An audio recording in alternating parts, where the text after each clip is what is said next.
Ja, ik ben hier met Na Cailligh, de Ierse formatie. Met Maeve, Caty, Maaike en ik. Wat is het verhaal daarvan?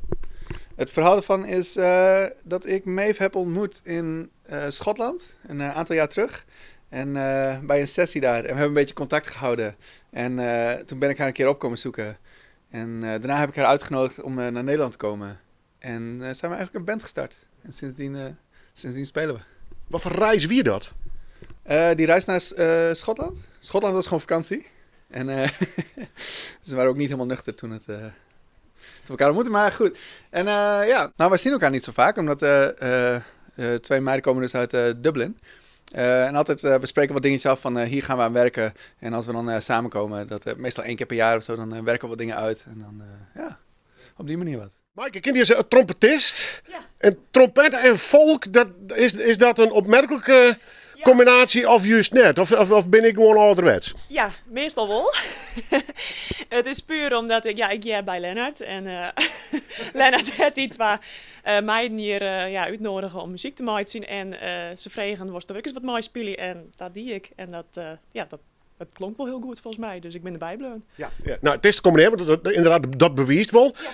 Is het ziekje naar de noten om in die muziek dan die plakje te vinden? Soms wel. Als die tunes zegt, dat gaat soms ellenlang terug. Dus ik moet soms weten bij elkaar adem ik.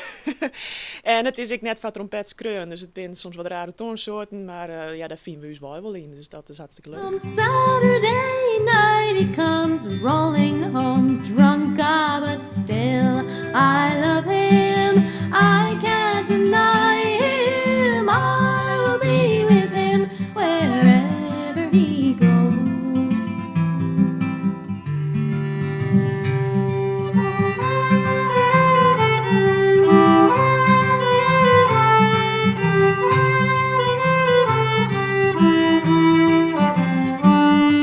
So I guess it's really nice to play with people who are coming to folk music from different genres. They bring something different and their other genres like bleed into the music, and I really like the cross-genre mix that we have as a band. And Lennard and Maaike are fantastic musicians, and they've really taken to folk music really well. Working together with people from Holland, it's something new for you? Yeah, it certainly is. Yeah, for collaborating musically, it's like a big gap, but it's fun. Yeah. Folk with a trumpet. Yeah, it's mad. Everyone in Ireland is like, what? A trumpet? Well, actually, I'm from America. Oh. So I grew up in the States.